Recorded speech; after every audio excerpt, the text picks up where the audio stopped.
యాక్టి news ఇక details లోకి వెళ్దాం. కేంద్ర రాజకీయాల్లో కీలకమైన పరిణామం చోటు చేసుకుంది. కేంద్ర మంత్రి ధర్మేంద్ర ప్రధాన్ ఎట్టకేలకు రాజీనామా చేశారు. నీట్ పేపర్ లీక్ వ్యవహారానికి బాధ్యత తాను వహిస్తూ ఈ నిర్ణయం తీసుకున్నారు. గత 10 రోజులుగా కొనసాగుతున్న కాక్రోచ్ జనతా పార్టీ ఆందోళనలు వరుస చర్చల నేపథ్యంలో ఈ పరిణామం చోటు చేసుకుంది. సీజేపీ ఆందోళనలో ప్రధాన డిమాండ్గా ఉన్న ధర్మేంద్ర ప్రధాన్ రాజీనామా అంశం చివరకు కీలక మలుపు తిరిగింది. ఇతర డిమాండ్లపై కేంద్రం సానుకూలంగా స్పందించినప్పటికీ ధర్మేంద్ర రాజీనామా విషయంలో కాస్త ప్రతిష్టంభన కొనసాగింది. అయితే స్వయంగా తానే పదవి నుంచి తప్పుకునేందుకు నిర్ణయం తీసుకోవడంతో ఈ సమస్యకు పరిష్కారం లభించినట్లు కాక్రోచ్ జనతా పార్టీ తెలియజేసింది.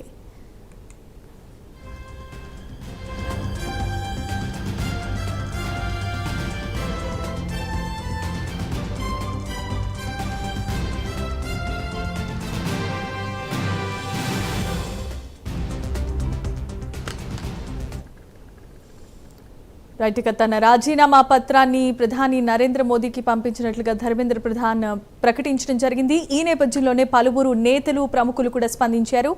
అలాగే హైదరాబాద్ ఎమ్మెల్యేగా ఉన్న రాజా సింగ్ అలాగే సిసోడియా కూడా స్పందించారు. ఇప్పటికే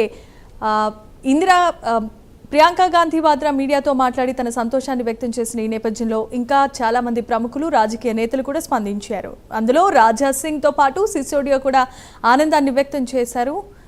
పలువురు వారి అభిప్రాయాలను కూడా వెల్లడించడం జరిగింది.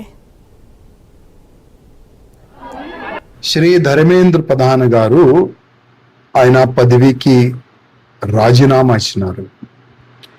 శ్రీ ధర్మేంద్ర ప్రధాన్ గారు విదేశీయులకి తాకతుకి బారిన పడ్డారు. చాలా దురదృష్టం, చాలా తప్పు మెసేజ్ ఇవాళ యావత్ భారతదేశంలో వెళ్ళింది. శ్రీ ధర్మేంద్ర ప్రధాన్ గారు ఎడ్యుకేషన్ మినిస్టర్ అయిన తర్వాత చాలా వరకు ఎడ్యుకేషన్లో మంచి మార్పులు వస్తున్నాయి.